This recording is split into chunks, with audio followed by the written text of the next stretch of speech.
Pope Francis के निधन से नया पोप चुनने की सदियों पुरानी चयन प्रक्रिया अब शुरू होगी। चलिए जानते हैं कि आखिर यह क्या है और नए पोप का चुनाव कैसे होता है। आमतौर पर 15 दिन तक पोप फ्रांसिस के निधन का शोक मनाने के बाद नए पोप को चुनने की प्रक्रिया शुरू होगी। नए पोप का चुनाव कॉलेज ऑफ कार्डिनल के जरिए होता है। यह एक बड़ी प्रक्रिया होती है। पोप के निधन के बाद दुनिया भर के सभी कार्डिनल नए पोप के चुनाव के लिए जुटते हैं। ये सभी लोग कॉन्क्लेव में बैठते हैं। एक बार जब कॉन्क्लेव शुरू हो जाता है तो उन्हें तब तक यही रहना होता है जब तक नया पोप चुन लिया जाए।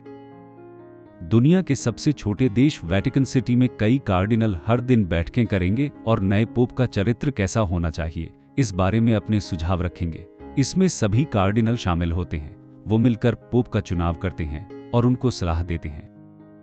ये लोग सिस्टिन चैपल में मतदान करते हैं। यहाँ उनको प्रत्येक उम्मीदवार को वोट देने के लिए एक बैलेट दिया जाता है। निर्वाचित होने के लिए किसी उम्मीदवार को 2/3 वोट पाने की जरूरत होती है। किसी को भी पोप बनने के लिए आधे से अधिक मतों की जरूरत पड़ती है। इस समय दुनिया भर में 252 कार्डिनल हैं, जिनमें से 135 कार्डिनल पोप को चुनने के लिए वोट देंगे। जब सभी कार्डिनल अपने पसंदीदा पोप का नाम लिख देते हैं, तब 2 दौर की गिनती के बाद इन कार्डों को जला दिया जाता है। मतदान पत्रों को परंपरा के अनुसार स्टोव पर जलाया जाता है। ये नए पोप के चुनाव का संकेत होता है।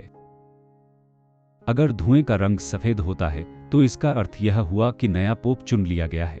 लेकिन अगर धुएं का रंग काला होता है तो मतलब हुआ कि अभी और इंतजार करना होगा, क्योंकि पोप के नाम पर सहमति नहीं हुई है। सिर्फ यह धुआं और इस धुएं का रंग ही बता सकता है कि कॉन्क्लेव में अंदर क्या हो रहा है।